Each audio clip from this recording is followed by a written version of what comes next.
Welcome back to CardonaComicsTCG. Today we're covering Magic the Gathering's food tokens.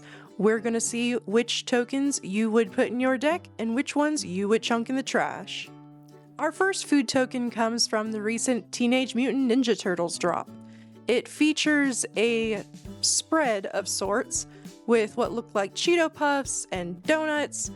Overall, I don't think this is a very appealing card. They should have just stuck to pizza, even though that was also mostly AI. This is not it. I would not use this. It is not visually appealing, and I don't think it fits the theme very well either. So, 0 out of 10 from me, chunk it in the trash. On the opposite end of the Universes Beyond spectrum, we have this beautiful tea food token from Avatar: The Last Airbender. This one, I think, is just a gorgeous design. The little jasmine flowers with the cup of tea, the steam gently coming off of the golden kettle. I love everything about this. I think this is a great card. It actually already is in my decks for my food token. This beautiful breakfast buffet comes to us from Bloomborough. You can see the little pies, the oatmeal with the fruit in it. There's also some foliage and dandelions there for the people to snack on. Overall, I think this is a very beautiful set. It fits perfectly in the Bloomborough world and in those decks, but I think it wouldn't be too far off to put it in other decks as well.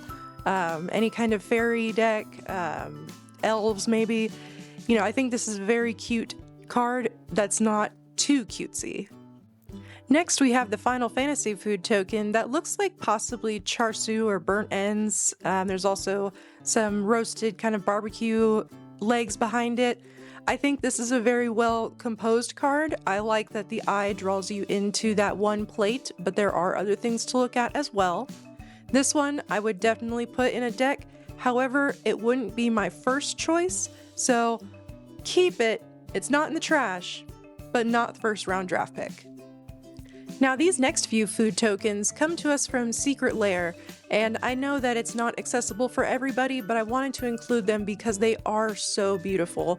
They have the very distinct kind of comic approach to them. They focus on mostly Japanese foods, except I think there's also a burger later on. But it's a very cute, very beautiful design. Like I've said in the past, this could be jarring if you had a more serious deck to have this token in there, but I think for a theme built around this, it would be a perfect addition. 10 out of 10, keep it, put it in everything, and probably actually just put it in a binder because I wouldn't want to damage it in play. Again, from that Secret Lair drop, I think the artist's name is Maomombi, but I'm sorry if I'm mispronouncing that. This is the sashimi and kind of sushi spread. This is super adorable. I love the background cartoon of the sushi artist or sushi chef putting everything together. I think this is, once again, for the right deck, this would be a beautiful addition. Okay, I was misremembering the burger for the Krabby Patty. That was not part of the other artist's work. That leaves them alone. The Krabby Patty, while cool, while a cultural touchstone for many of us 90s kids, does not belong in Magic. I said it. I like the SpongeBob IP. I think it's great. I grew up with it. My parents love it. It's awesome. I do not think it goes in Magic the Gathering. I think it is too jarring. There is no deck build.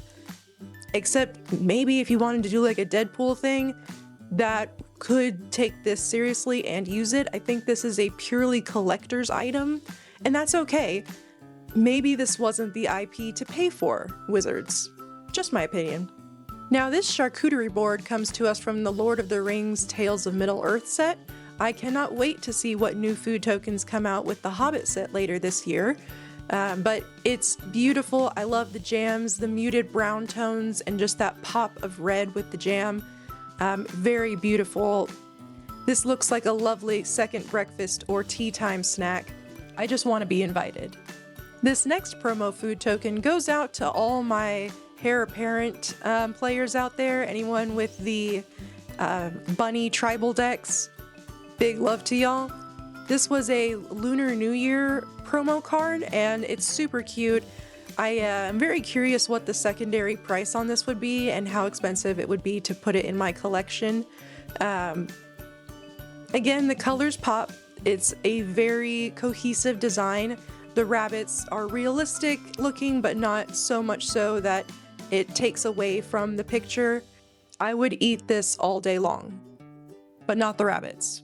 Not this time.